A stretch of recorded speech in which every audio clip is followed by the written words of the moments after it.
देखो introduction of accounting में बेटा सबसे पहले हम पढ़ेंगे यहाँ पे अकाउंटिंग की डेफिनेशन, ठीक है। तो अगर अकाउंटिंग की डेफिनेशन देखे तो हमने बेटा 11th क्लास की स्टार्टिंग के अंदर ही कुछ चीजें समझी थी इसके अंदर। जैसे कि इसके अंदर सबसे मेन चीज क्या है कि ये जो 4 स्टेप्स थे इसके अंदर हमारे, ठीक है, वो 4 स्टेप्स होते क्या है ये देख लेते हैं बच्चे सबसे पहले हम, ठीक है। देखिए अकाउंटिंग बेसिकली क्या है बेटा, एक प्रोसेस होती है जिसके अंदर हमें 4 स्टेप्स करने होते हैं। एक होता है जिसके अंदर हमारा रिकॉर्डिंग, उसके बाद एक होता है बच्चे हमारा क्लासिफाइंग, उसके बाद एक समराइजिंग, और देयर आफ्टर होता है बच्चे हमारा यहाँ पे इंटरप्रिटेशन।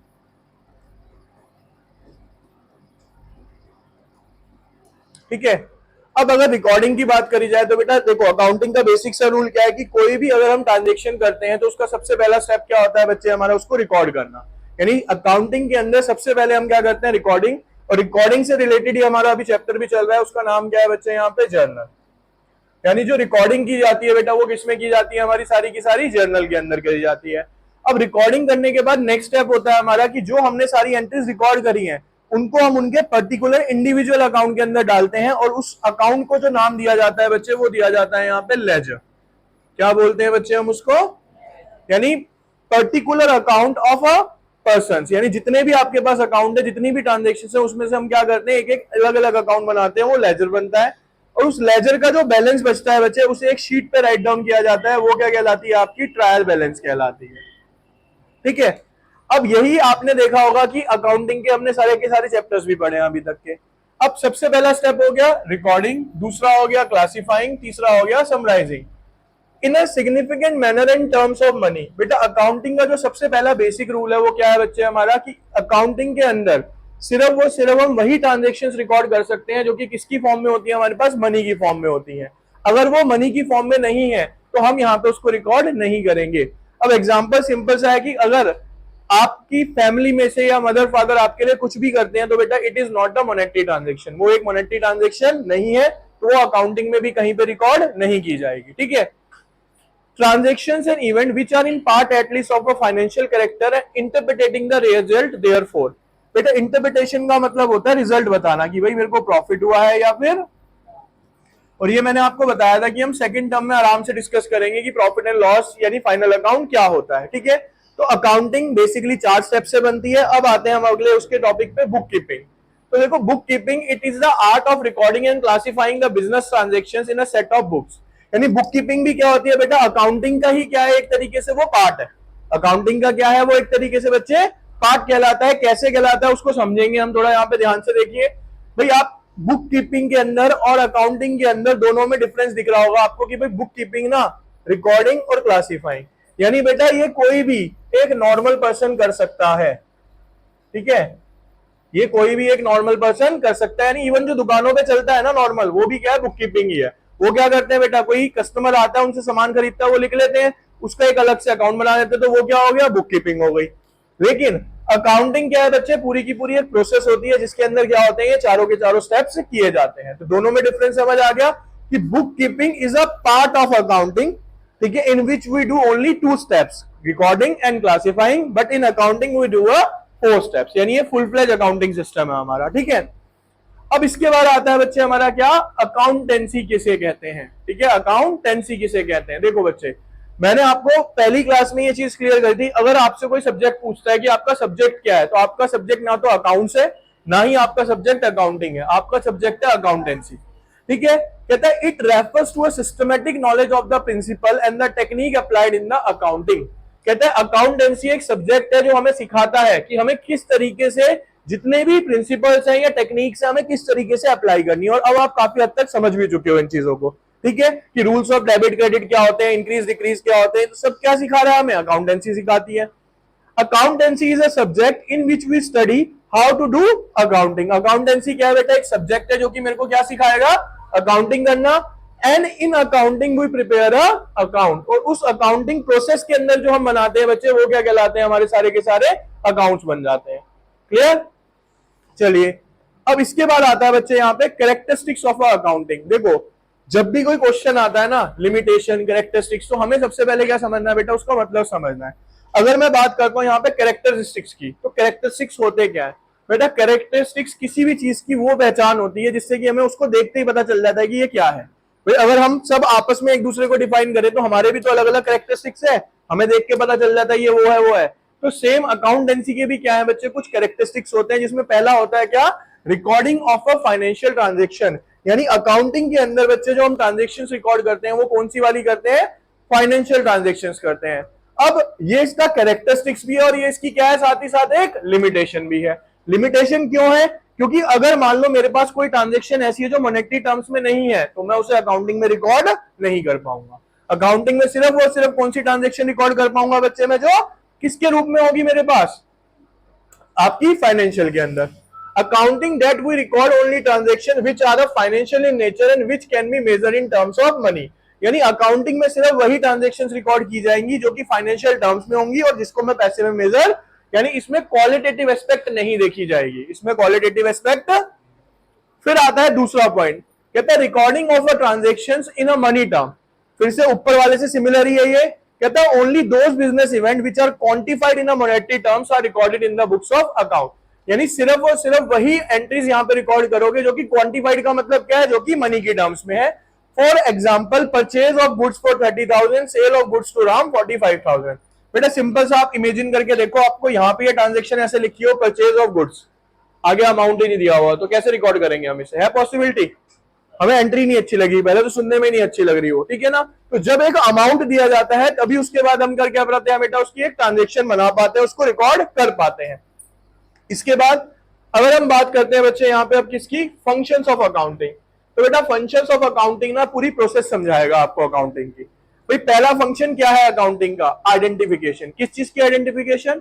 भाई मेरे पास बहुत सारी ट्रांजेक्शंस है, उन ट्रांजेक्शंस में उन ट्रांजेक्शंस को आइडेंटिफाई करूंगा जो कि किस टर्म्स के अंदर है? फाइनेंशियल नेचर के अंदर है। या हम कह सकते हैं वो सारी ट्रांजेक्शंस में पहचान करूंगा जो कि किसके टर्म में मेरे पास बेटा? मनी फॉर्म के अंदर है। समझ आई क्या कह रहा हूं? कि पहला स्टेप क्या है? all those economic events are identified which can be measured in terms of money for a recording। यानी वो सारी ट्रांजेक्शंस छुटी जाएंगी या अलग की जाएंगी जो कि किसकी फॉर्म में है बच्चे? मेरे पास मनी की फॉर्म में है। दूसरा स्टेप क्या होगा? Recording. Recording of business transactions in the books of account is an art. यानी बिजनेस ट्रांजेक्शंस को जो हम रिकॉर्ड करते हैं बुक्स अकाउंट में, एक आर्ट कहलाती है। All the business transactions are recorded in the books called a journal. 1 marks में क्वेश्चन पूछा जा सकता है कि किस बुक के अंदर रिकॉर्डिंग की जाती है? तो रिकॉर्डिंग किसमें की जाती है बेटा? जर्नल के अंदर। उसके बाद आता है बेटा classifying. After recording of a business transactions in the journal और in a subsidiary books, these are classified. Classification is done in a ledger. मान लो लेजर है क्या बच्चे? मेरे पास ए बी सी डी ये सारे कस्टमर्स हैं, मैं इन सबकी एंट्री कर लेता हूं जर्नल। सब जगह मैंने एक पेज पे मैंने सारी एंट्री क्या कर ली? रिकॉर्ड कर ली। उसके बाद नेक्स्ट स्टेप क्या होगा? मैं ए का एक अलग अकाउंट बनाऊंगा, बी का एक अलग अकाउंट, सी का एक। तो ये क्या हो गया बेटा? क्लासिफाई करना। क्या हो जाएगा बच्चे यहाँ पे? ये क्लासिफिकेशन। अब क्लासिफिकेशन करने के बाद क्या होगा बच्चे? समराइजिंग। कहते हैं this is a process in which classified data of a ledger is presented to the management and other users of accounting service in understandable and useful manner. This process involve balancing of a ledger account and a preparation of a trial balance। मतलब बेटा summarising का मतलब होता है कि एक बहुत बड़े अकाउंट को एक शॉर्ट फॉर्म के अंदर इस तरीके से सामने वाले को प्रेजेंट करना कि उसे इजीली क्या हो जाए बेटा? वो अंडरस्टैंड आ जाए या समझ आ जाए। एग्जांपल समझते हैं। भाई ट्रायल बैलेंस का फॉर्मेट हमने देखा बच्चे, ये होता है ना? अब जर्नल एंट्री करना, लेजर करना एक टास्क है अपने आप में कि नॉलेज होनी चाहिए। लेकिन मैंने यहां पे क्या लिखा कि ए 2,000 रुपए, बी 4,000 रुपए, सी 3,000 रुपए। मींस क्या हुआ बेटा? कि ए को मैंने 2,000 रुपए देने हैं, सी से मैंने 4,000 रुपए लेने हैं। तो ये बेसिकली क्या है? सिंपल बैलेंस है। तो ये कोई भी ऐसा पर्सन, चाहे आपके घर में से मदर फादर क्यों ना, आप उसे ट्रायल बैलेंस दिखाओगे तो उसे ये चीज समझ आ जाएगी। यानी ट्रायल बैलेंस क्या करता है? जर्नल और लेजर के कॉन्सेप्ट को बैलेंसिंग करके एक शॉर्ट फॉर्म के अंदर प्रेजेंट करता है जिससे कि वो सामने वाले को इजीएस्ट वे के अंदर क्या हो सके? समझ आ सके। ठीक है। इसके बाद आता है बेटा एनालिसिस और इंटरप्रिटेशन। कहता है it means preparing a trading account, PNL account and balance sheet. Again मैं वही बोलूंगा कि ये कब आएगा बच्चे हमारे पास? सेकेंड टर्म में।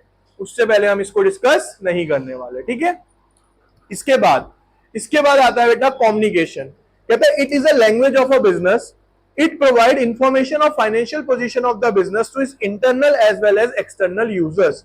देखो क्या कह रहे हैं यहाँ पे, वो कहता है कम्युनिकेशन का मतलब क्या है बेटा, ऊपर से जितने भी मैंने स्टेप्स किए ना, जर्नल, लेजर, ट्रायल बैलेंस, किस लिए किए हैं भाई, सामने वाले से कम्युनिकेट करने के लिए कि भाई जिस फर्म का हम अकाउंट बना रहे हैं उस फर्म को प्रॉफिट हो रहा है या फिर वो लॉस में जा रही है। तो कम्युनिकेशन इसका एक लास्ट स्टेप होता है जिससे कि हम अपनी फाइनेंशियल पोजीशन को बताते हैं, किसको, अपने इंटरनल यूजर्स को, या फिर अभी इंटरनल और एक्सटर्नल आगे चल के हम डिस्कस भी करने वाले हैं, ठीक है। अब जैसे कि यहाँ पे एक ऑब्जेक्टिव्स ऑफ अकाउंटिंग, बेटा ऑब्जेक्टिव की अगर बात करी जाए, ऑब्जेक्टिव का मतलब क्या होता है तो किसी भी चीज को करने के पीछे उसका रीजन क्या है, उद्देश्य बोलते हैं ना हम इसको, कि हमारा ऑब्जेक्टिव क्या है, अकाउंटिंग कर क्यों रहे हैं हम। तो पहला पार्ट क्या आता है बेटा, keep systematic record of a business transaction.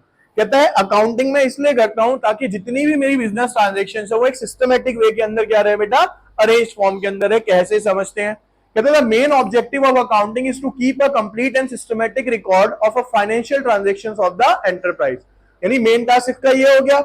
लेकिन ऐसा क्यों करते हैं, देखो बेटा यहां पे एक एग्जांपल दिया था मैंने कि 1 जनवरी 2020 को हमने 10 करोड़ रुपए लगाए बिजनेस में, what is the balance on 15 जुलाई 2020, और मैं ये जानना चाहता हूं कि भाई 15 जुलाई को मेरा बैलेंस कितना है। तो क्या अगर मैं उसका एक सिस्टमैटिक रिकॉर्ड नहीं बनाऊंगा तो क्या पॉसिबल है कि मेरे को पता हो कि 15 जुलाई को मेरे पास कितना पैसा है, नहीं। यानी समझ आया अकाउंटिंग क्यों करी गई, अकाउंटिंग इसलिए करी गई ताकि सारी चीजों को एक सिस्टमैटिक वे के अंदर रिकॉर्ड किया जाए, जिससे कि मेरे को हर चीज का बैलेंस अप टू डेट रहे, मेरे को पता रहे कि मेरा बिजनेस कहां पे चल रहा है इस टाइम पे, ठीक है। इसके बाद आता है बच्चे calculation of a profit and loss of the business. देखो बेटा अकाउंटिंग तो आप आंख बंद करके कोई भी पूछता है क्यों करते हैं, to know the profit and loss of the business, एक बेसिक रूल है इसका, या बेसिक कह सकते हो आप, ऑब्जेक्टिव है। Accounting helps in ascertaining the profit generated और loss suffered in the business during an accounting period, यानी एक अकाउंटिंग पीरियड के अंदर। अब यहां पे मैंने अकाउंटिंग पीरियड और कैलेंडर ईयर को भी डिफाइन करा। देखो कैलेंडर ईयर बेटा बार बार बता चुका हूं मैं आपको, 1 जनवरी से लेके 31 दिसंबर, और जब अकाउंटिंग पीरियड की हम बात करते हैं बच्चे यहां पे तो 1 अप्रैल से लेके 31, ठीक है। इसके बाद नेक्स्ट देखेंगे बच्चे, अब यहां पे हम देखिए इधर depicts financial position of the business, यानी कि बेटा अकाउंटिंग से हमें हेल्प मिलती है अपनी फाइनेंशियल पोजीशन का पता करने में। कैसे, कहते हैं balance sheet also prepare to know the financial soundness of the business, it depicts the position of assets, liabilities, capital of the proprietor. यानी बेटा अकाउंटिंग के अंदर हम एक चीज बनाते हैं जिसका नाम क्या है, बैलेंस शीट। देखो नाम को पढ़ो आप, बैलेंस शीट, यानी कि बैलेंस के लिए जितने भी बैलेंस बचे हैं मेरे पास असेट्स के, लायबिलिटी के, कैपिटल के, उसके लिए एक शीट प्रिपेयर करी गई है, उसको क्या बोला गया, बैलेंस शीट बोला गया। तो वो हमें बताती है कि एक्चुअल में हमारा बिजनेस कहां पे स्टैंड कर रहा है। यानी हमारे पास असेट्स का बैलेंस कितना है, असेट्स का मतलब कैश बैलेंस कितना है, बैंक बैलेंस कितना है, मशीनरी कितनी है, सब कौन बताती है हमें, अकाउंटिंग बताती है बच्चे। उसके बाद आता है बेटा फैसिलिटेट्स मैनेजमेंट, यानी कि मैनेजमेंट की भी हेल्प करती है हमारी अकाउंटिंग। अब भाई कैसे करती है ये समझ लेते हैं। कहता है management requires financial information for decision making. भाई मैनेजमेंट को क्या चाहिए होती है, एक फाइनेंशियल क्या चाहिए बेटा, इंफॉर्मेशन चाहिए for exercising the effective control. Accounting provide this information to the management. Accounting क्या करती है बेटा, ये इंफॉर्मेशन हमें प्रोवाइड कराती है। इसका एक एग्जांपल समझते हैं, पहले भी था ये कि बेटा एक एक्स लिमिटेड फर्म है और एक वाई लिमिटेड फर्म है, ठीक है। एक्स लिमिटेड में मैंने 10 लाख रुपए लगाए, उसको 3 लाख का प्रॉफिट हुआ। वाई लिमिटेड में भी मैंने 10 लाख रुपए लगाए लेकिन उसको 2 लाख का प्रॉफिट हुआ। तो अब इस फिगर को देखते हुए मेरे को अगेन इन्वेस्टमेंट करनी है, तो मैं एक्स में करूंगा या वाई में करूंगा, एक्स में करूंगा। लेकिन ये किसकी मदद से पता चला मुझे, अकाउंटिंग की मदद से चला। तो यानी अकाउंटिंग हमारी मैनेजमेंट की हेल्प करती है अपने डिसीजंस को लेने में कि हमें कहां पे फर्दर इन्वेस्टमेंट करनी है, कहां पे फर्दर इन्वेस्टमेंट नहीं करनी है। इसके बाद आता है बेटा provide accounting information to the user. कहता था and user of accounting information are. देखो बेटा कुछ इसके एंड यूजर्स होते हैं। देखो एक एग्जांपल समझाऊंगा, सारे छोड़ दो अभी आप, शेयर होल्डर, या फिर हम ले लेते हैं बैंकर। भाई शेयर होल्डर और बैंकर ना और डिबेंचर होल्डर भी इवन सेम ही काम है इनका। बैंक ने लोन दिया हुआ है, शेयर होल्डर ने अपना पैसा लगाया हुआ है, डिबेंचर होल्डर ने भी अपना पैसा लगाया हुआ है। तो बेटा जब हम किसी फर्म में पैसा लगा देते हैं तो हम टाइम टू टाइम उसके ऊपर वॉच रखते हैं कि भाई वो फर्म कहीं लॉस में तो नहीं जा रही या कहीं फर्म वो डूब तो नहीं रही। क्यों, क्योंकि हमें ये रिस्क होता है कि जो हमने उसमें पैसा इन्वेस्ट करा हुआ है कहीं पे वो डूब ना जाए या हमारा पैसा खत्म ना हो जाए। तो अकाउंटिंग बच्चे हमें इंफॉर्मेशन प्रोवाइड करती है शेयर होल्डर्स को, डिबेंचर होल्डर्स को, बैंकर्स को, बेसिकली ये फाइनेंशियल पोजीशन बता के रखती है आपकी, ठीक है। Helps in making interfirm comparison. इसके लिए मैंने एक एग्जांपल लिया था बेटा, पहले हम समझ लेते हैं इंटरफर्म। इंटरफर्म का मतलब होता है दो अलग अलग फर्म्स के बीच में, ठीक है।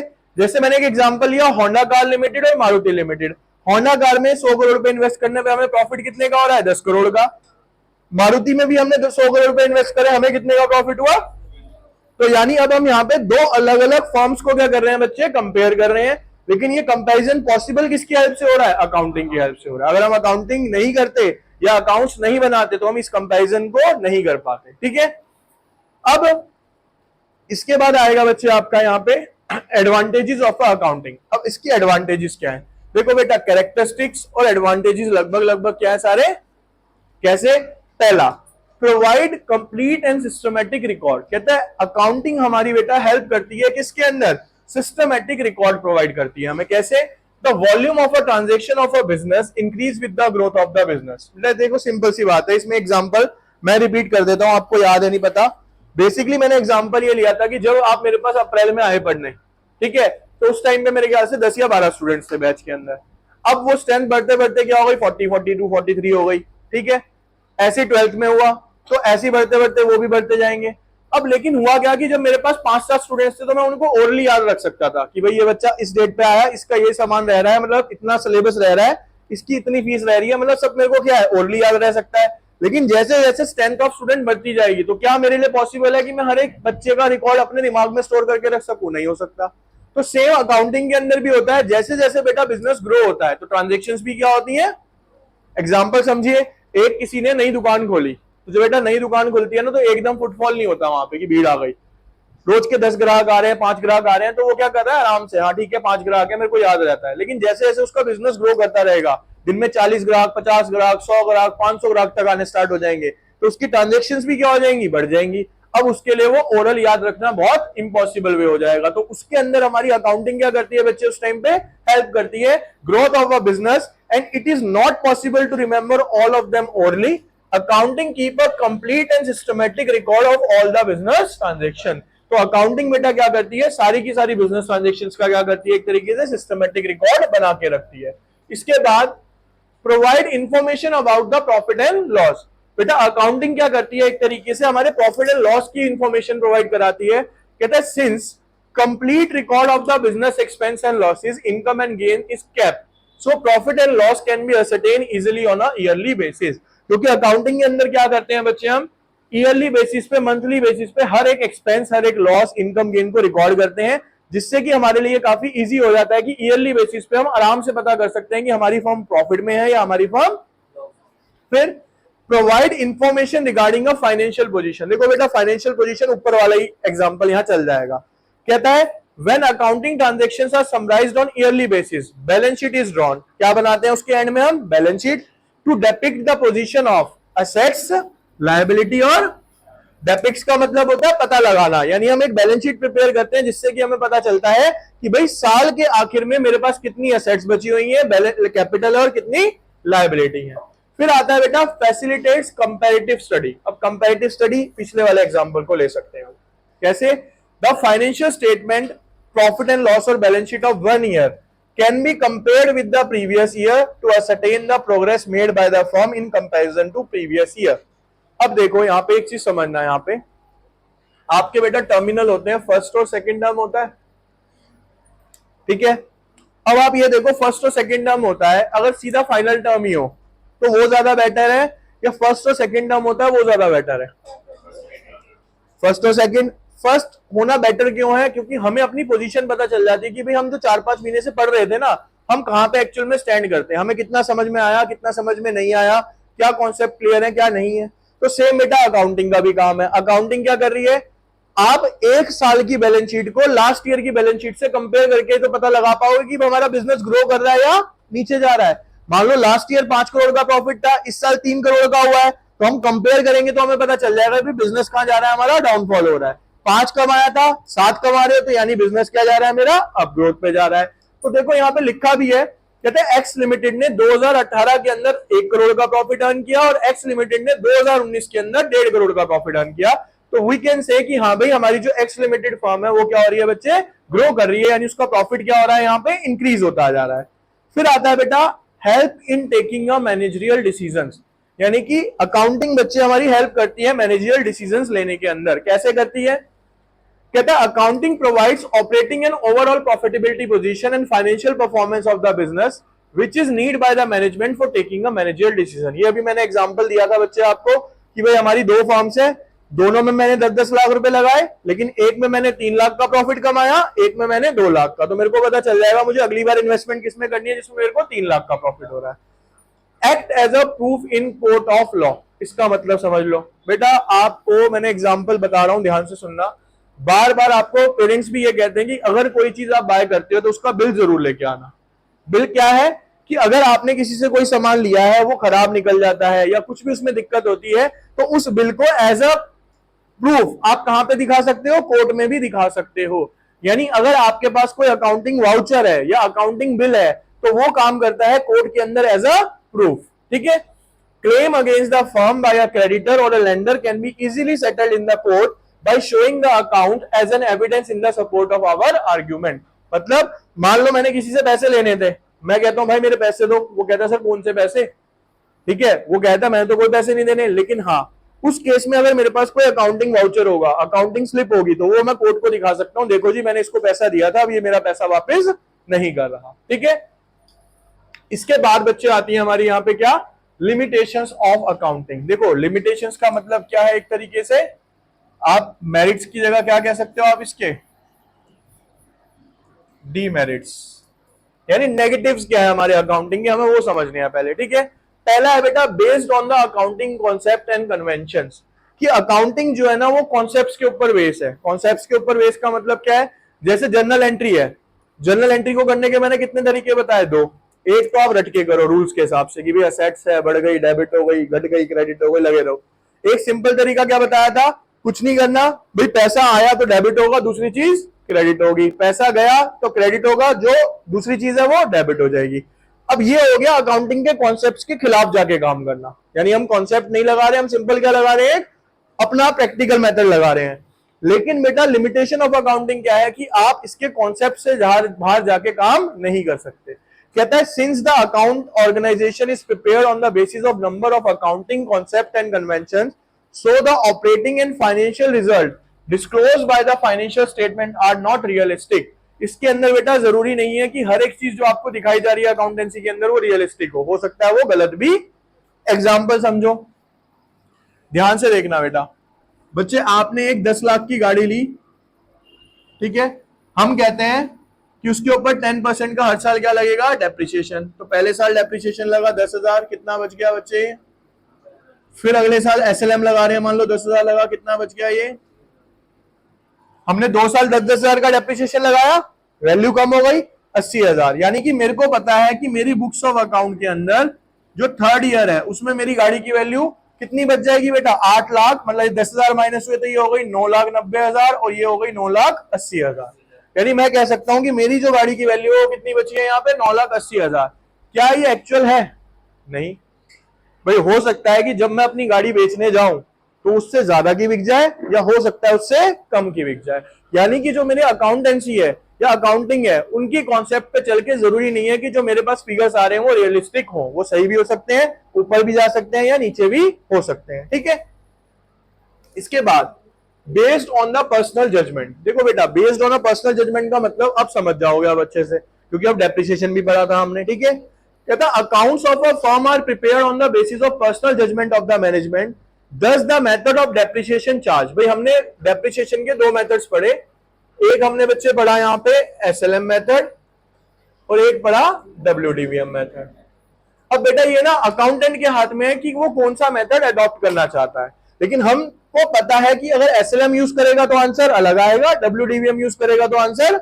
लेकिन अब यहाँ पे किसके ऊपर डिपेंड हो गया? वो उसकी पर्सनल जजमेंट पे कि वो कौन से मेथड को फॉलो करके आगे जाना चाहता है। ठीक है। तो अकाउंटिंग के अंदर ये लिमिटेशन है कि जब अकाउंट्स प्रिपेयर हो रहे होते हैं, देखो लिखा है accounts of a firm are prepared on the basis of personal judgement of a management, thus the method of depreciation charge and the amount of provision on debtors are to be based on the personal judgment of the accountant। ये किस पे depend करेगा पूरे तरीके से? Accountant की personal judgement पे कि कौन सा मेथड वो चाहता है। फिर आता है बच्चे यहाँ पे लैक ऑफ क्वालिटेटिव इंफॉर्मेशन। हमने अकाउंटिंग के अंदर क्या पढ़ा बेटा अब तक कि अकाउंट सिर्फ उन्हीं ट्रांजेक्शंस को रिकॉर्ड करता है जो किस फॉर्म में होती है बच्चे, मनी की फॉर्म में होती है ना। तो अब यहाँ पे हमारे पास क्वांटिटेटिव इंफॉर्मेशन तो बहुत सारी होती है, लेकिन क्वालिटेटिव इंफॉर्मेशन मतलब अब क्वालिटी क्या है? Accounts are prepared only on the basis of quantitative financial information. It does not provide qualitative information like firm की गुडविल क्या है, इंप्लॉयर इंप्लॉय रिलेशनशिप क्या है, उससे इसका कोई लेना देना। बेसिकली देखो आपकी रिपोर्ट कार्ड होती है, ठीक है। अब आपकी जब रिपोर्ट कार्ड आई तो वो एक नंबर्स की फॉर्म है। वो क्या है बच्चे यहाँ पे? आपकी एक नंबर्स की फॉर्म है। उस नंबर्स की फॉर्म पे अगर मैं बात करता हूं, उस नंबर्स की फॉर्म पे अगर मैं बात करता हूं तो वो नंबर्स हैं क्या? एक आपको डिफाइन कर रहे हैं आपके एग्जाम के क्राइटेरिया को, लेकिन क्या उसकी बेस पे मैं क्वालिटी जज कर पाऊंगा उस स्टूडेंट की? कई अच्छे होते हैं जो पढ़ने वाले होते हैं लेकिन उनका एटीट्यूड अलग लेवल पे होता है या नेचर अलग होता है। कई होते हैं पढ़ने वाले नहीं होते लेकिन उनका नेचर बहुत अच्छा होता है, लेकिन जो नेचर वाला कॉन्सेप्ट है वो कहां चला गया? क्वालिटी के अंदर। तो अकाउंटिंग क्वालिटी के अंदर डील नहीं करती, वो सिर्फ किस पे काम करेगी? आपके नंबर्स के ऊपर, क्वांटिटी के ऊपर काम करेगी, ठीक है। फिर आता है बेटा सफर्स फ्रॉम विंडो ड्रेसिंग। अब विंडो ड्रेसिंग होती क्या है इसको समझ लो बच्चे पहले आप। विंडो ड्रेसिंग का क्या मतलब है? विंडो ड्रेसिंग का मतलब होता है कि एक्चुअल के अंदर होना कुछ और दिखाना, ठीक है। The management of the business entity may present financial statement to suit their own requirement by showing more और less profit than the true और फेयर प्रॉफिट। मैनेजमेंट क्या करती है बेटा? अपनी सहूलियत के हिसाब से, अपने बेनिफिट के हिसाब से कभी प्रॉफिट को ज्यादा दिखाती है, कभी प्रॉफिट को, ठीक है। This can be done through the window dressing. और इस टर्म को क्या बोला गया है बच्चे? यहाँ पे विंडो ड्रेसिंग कहा गया है, ठीक है। यानी गलत तरीके से किसी भी चीज को शो करना, प्रेजेंट करना, वो क्या कहलाता है बच्चे? हमारा विंडो ड्रेसिंग कहलाता है। इसके बाद आता है बच्चे यहाँ पे डेपिक्ट्स अनरियलिस्टिक इंफॉर्मेशन। यानी कि अकाउंटिंग के अंदर बच्चे होता क्या है कि जो भी आपकी इंफॉर्मेशन आती है वो एग्जैक्टली रियलिस्टिक नहीं होती, अनरियलिस्टिक होती है। कैसे? कहता है actual profit of the entity can be known only when the firm is close and stock is realised at the market price. अभी मैंने आपको एक गाड़ी का एग्जांपल दिया था भाई। मैं कहता हूं कि मेरे पास, एग्जांपल लेते हैं, फैक्ट्री चला रहा था, फैक्ट्री के अंदर मेरी फिक्स एसेट्स थी, मशीनरी, मैंने वो ली थी 50 लाख की, और मेरे हिसाब से डेप्रिसिएशन लगाने के बाद उसकी वैल्यू कितनी आ रही है? मान लो 35 लाख रुपए। हम मान के चलते हैं कि अकाउंट्स हमारा जो शो कर रहा है वो 35 लाख वैल्यू शो कर रहा है, लेकिन क्या वो उसकी रियलिस्टिक वैल्यू है? नहीं। वो कब पता चलेगा? जब मैं बिजनेस को बंद करूंगा, उस मशीन को मार्केट में बेचूंगा, तब मेरे को पता चलेगा कि वो 35 की बिकी है, 37 की बिकी है या 34 की बिकी है। तो ज्यादा में भी बिक सकती है और कम में भी बिक सकती है, लेकिन एक्चुअल कंडीशन मेरे को पता कब चलेगी बेटा? जब फर्म को क्या करूंगा मैं? वहां पे क्लोज डाउन, और स्टॉक को क्या करूंगा बेटा? मैं मार्केट प्राइस के ऊपर रियलाइज करूंगा। Not suitable for forecasting. कभी भी अकाउंटिंग के जो रिजल्ट्स होते हैं उसकी बेस पे आप फोरकास्ट नहीं कर सकते। कैसे नहीं कर सकते? सपोज समझते हैं यहाँ पे। अब एक मान लो बच्चे ये कंपनी है, कूलर बनाती है, इसका काम है मेन कूलर मैन्युफैक्चरिंग करना। इसे 2022 और 23 के अंदर 3 करोड़ का प्रॉफिट हुआ, मान के चलते हैं, ठीक है। तो अब वो इस डाटा की बेस पे ये मान के चलती है कि भाई इस साल मेरे को 3 करोड़ का प्रॉफिट हुआ है, तो नेक्स्ट ईयर ऑब्वियस सी बात है हम मानेंगे कि हमें ज्यादा का होगा, ठीक है। वो क्या मानती है कि नेक्स्ट ईयर गर्मी और पड़ेगी, कूलर और ज्यादा बिकेंगे, तो हमें प्रॉफिट क्या होगा? ज्यादा का होगा। अब हुआ क्या बेटा? जब 2023 और 24 की बात आई ना, तो गवर्नमेंट ने एसी के ऊपर सब्सिडी दे दी, या फिर मान लो इलेक्ट्रिसिटी जो थी उसके ऊपर सब्सिडी दे दी। भाई आधे घरों में एसी ना लेने का रीजन है बिजली का बिल, कि भाई ज्यादा चलाएंगे तो बिजली का बिल ज्यादा आएगा बेसिकली। या फिर मान लो एसी ही सस्ते हो गए, कूलर के प्राइस में थोड़ा बहुत डिफरेंस रह गया, तो लोग कहां पे स्विच कर लेंगे बच्चे? अपने आप को एसी पे कर लेंगे। तो अब इनकी प्रैक्टिस जो इन्होंने प्रेडिक्शन लगाई थी, क्या वो यहाँ पे काम आने वाली है? नहीं, क्योंकि सब कहां पे मूव होगा बेटा? एसी की तरफ। और कूलर की सेल बढ़ने की जगह क्या हो जाएगी? अब कम होनी स्टार्ट हो जाएगी। तो यानी कि जो हमारा प्रेजेंट का अकाउंट है उसकी बेस पे हम एक अंदाजा तो लगा सकते हैं, लेकिन एक्चुअल फोरकास्ट 100% फोरकास्ट कभी भी इसकी बेस पे नहीं किया जाएगा, ठीक है बच्चे। इसके बाद यूजर्स ऑफ अकाउंटिंग। अब यूजर्स ऑफ अकाउंटिंग क्या है बेटा? इसमें बच्चे 2 तरीके के यूजर्स पाए जाते हैं। एक होता है हमारा इंटरनल यूजर। इंटरनल कौन हो गया बेटा? अब जो सीधा सीधा फर्म के कॉन्टेक्ट के अंदर आते हैं, अंदर के बंदे कह सकते हैं हम, ओनर हो गया, ठीक है। यहां पे देखो नाम लिखा है, कहता है this contain person who are directly connected with the operation and management of the business entity. Examples are owner, management और वर्कर्स, यानी जो उसके अंदर ही काम कर रहे हैं फर्म के। अब आते हैं external users. All the users of accounting services except the internal user, यानी वो सारे यूजर जो कि इंटरनल यूजर नहीं है, उनके अलावा जितने भी यूजर्स होंगे बच्चे, वो सारे क्या कहलाएंगे हमारे external users. Fall under the category of external user. Examples are shareholder, बाहर के होते हैं, बैंकर जिन्होंने लोन दिया है, क्रेडिटर जिनसे हमने उधार लिया है, सरकार, वो भी क्या है बच्चे यहाँ पे आउटसाइडर कहलाएगी। ठीक है,